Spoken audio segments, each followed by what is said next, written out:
All right. Good afternoon. Welcome to another edition of Samson Speaks the Truth, a new video blog that I've started to give opinions from anything from sports to political, foreign, domestic, uh, current events, scandals, whatever it may be, and also uh, I'm using this to also document uh, my my problems with post-traumatic stress disorder. And speaking of post-traumatic stress disorder, today is Veterans Day, or at least the day that we're celebrating Veterans Day. So everybody is pretty much off today. At least if you're a federal, city, or state worker. I'm sure some private companies are off too. Uh, but I'm sure some of them aren't. I don't remember being off for Veterans Day. But anyway, today's Veterans Day. Good day to remember and appreciate all those who gave up their lives, uh, to serve the country, whether they died as heroes or survived, and just that they put the time in to serve their country. I went into the military at 17 years old. I was at 17, 18, 19, and 20. So I was a very young kid when I joined the Marines, and it was quite an experience. It was quite an experience. Uh, but anyway, yesterday, after I left you guys yesterday, I went out and I actually got gas like super fast. I thought it was like almost felt like God parting the Red Sea because after pretty much 10, 11 days of massive gas lines, yesterday on my way to church and shopping and stuff, I saw a gas station and I jumped right in because it had no lines. So, and then afterwards, there on my way back, I passed by the same gas station. It had a line 2 or 3 blocks long. So I was glad, thanking God that I got in and out of there because, like I've said in other uh, recordings and stuff, I get very anxious being in line. Plus, it's not safe, especially in my neighborhood, to be waiting there in the line because you could probably get robbed. But I got the gas, so that is out of the way. And then yesterday, I watched the Jets get crushed once again. I watched the Giants get crushed in the 1 o'clock game. Actually, the Jets came on at 4. But the Giants got crushed by Cincinnati. I was pretty surprised to see that. But the Giants are what I refer to as like a money team. They don't play their best ball until the games start meaning something, and then they kind of dig in and they overachieve and stuff. And that's really the sign of a good team. I wish some of that would rub off on the Jets because the Jets are going nowhere fast. They're going nowhere fast. And their head coach, Rex Ryan, he just is so stubborn in his decision making. He probably knows that the majority of the fan base wants to change at quarterback from Mark Sanchez to Tim Tebow. and he just refuses to do it. And I think in the long run, it's going to cost him his job, unless Woody Johnson is a total moron. Woody Johnson being the owner of the Jets. So I think Ryan's going to let the ship sink. The Jets are now 3-6. Although they're not mathematically eliminated from the playoffs, they might as well be, because with the displays in the last couple of games and some prior games, actually, to that, some of the stuff that I've seen is absolute is an absolute horror story. Their offense is pathetic, and even their defense, which Ryan said top 5 defense this year. I think we're ranked like 24th or 26, something like that, maybe even 29th. I know we're ranked like 29th against the run, so and I think we're like 16 or 17 against the pass. So it averages out to like 24 or 25 as an overall defense. In other words, they stink. So, and the Jets defense stinks, but at least they somehow manage to keep them in games. The offense is just incompetent. Starts with the offensive coordinator, Tony Sparano, who I'm still trying to figure out why they hired him in the first place, because Tony has never really been an offensive coordinator. He's never been an offensive coordinator. He was an assistant under Bill Parcells when Parcells coached in Dallas.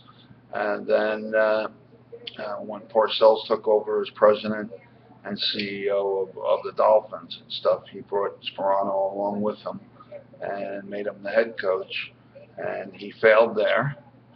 And, Rex Ryan and Mike Tannenbaum, I guess thought that he could do a better job than Brian Schottenheimer as the offensive coordinator, which Schottenheimer was horrible. But Sparano is making Schottenheimer look like Bill Walsh. So there's a lot of problems there in Jetland.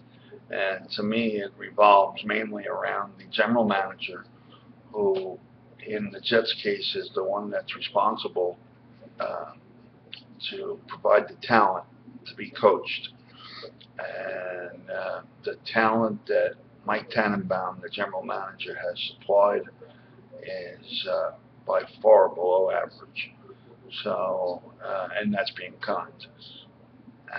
He just has not done a good job there in that area. He's more of a salary cap guru. He's more of a good negotiator at contracts and stuff like that.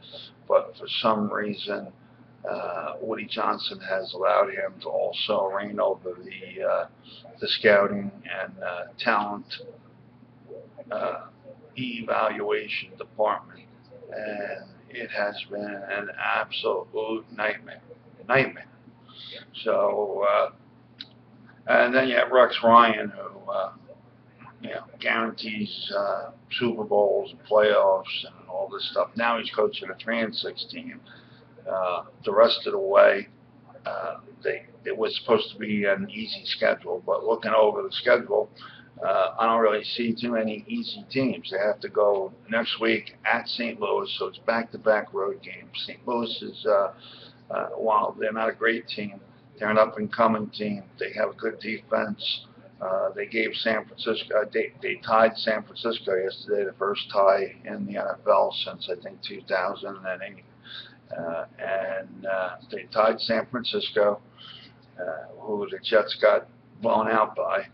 And the Jets are going to travel and go to St. Louis next week and get their tails handed to them. So they'll be 3-7. Then they come home for, I think they come home for back-to-back games, New England and Arizona. The only one they have, the only game that they have a shot to win out of those two is Arizona. But depending upon what Cardinal team shows up, the Jets could lose that one too. I won't be shocked. New England is going to obviously blow out doors off, and and uh, and Arizona could be, you know, facing facing us when we come off, a loss to New England. So I'm really thinking at that time the Jets will be mathematically eliminated from the playoffs. That game won't mean anything, and the Cardinals will beat us too. Then I think we go at Jacksonville and Tennessee. Jacksonville is probably the worst team in the NFL, but I'm not sure if the Jets at that point will be able to beat them. Tennessee is another team kind of like the Cardinals. You never know which one's going to show up, but it's at Tennessee, and the Jets have been struggling on the road this year and last year. So I see Tennessee beating us. I see Jacksonville possibly beating us. So Jacksonville is probably the best shot that we have at winning another game because they are pretty bad. But I won't be surprised if the Jets lose that. And then I think we close out with San Diego, who's another up and down team. We usually have good success against them, so that could be a tight game. And then we close out the season at Buffalo, and I think Buffalo has a good enough offense to beat us. Their defense stinks, but we have no offense, so I really think that Buffalo is going to beat us the last game of the year. It'll be a meaningless game. Both teams pretty much are finished, but I just think the Jets won't win that game. So I'm really seeing the Jets at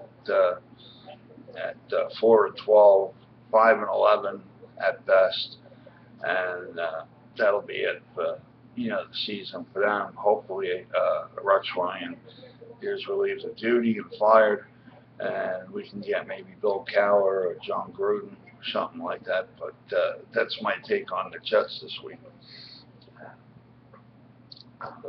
Also, a big story that's in the news is that General David Petraeus story, former head of the CIA, resigned because he had an affair with his biographer, some pretty woman that was writing his biography. He wound up, carrying on a relationship with her. So, there's a lot going on as far as the consulate in Libya, Benghazi, Libya, on September 11th of this year. And we lost an ambassador and 3 heroes at that consulate. And there's a lot of questions, and I think that this Petraeus resignation has something to do with that. There's something dirty that's going on. It's something dirty like Watergate dirty. So I'm really waiting until it just gets too big for the mainstream media to suppress. They don't really have to suppress it now because the election's over, but I think that once the cat is out of the bag, that Obama's going to be pretty much a lame duck for the remainder of his presidency. So a lot of things going on. I'm having kind of an anxious day. I didn't sleep good last night. It seems to be a recurring theme. I don't know what the story is. I got my daughter Camille coming in on December 11th. I'm happy about that, but I'm not happy that I don't have any money to do stuff with her, social stuff. But and I'm hoping that she is understanding, about that. And we'll see what happens. But anyway, that's all I have to say for right now. And I hope you guys have a great day, and I'll see you tomorrow. All right. Bye.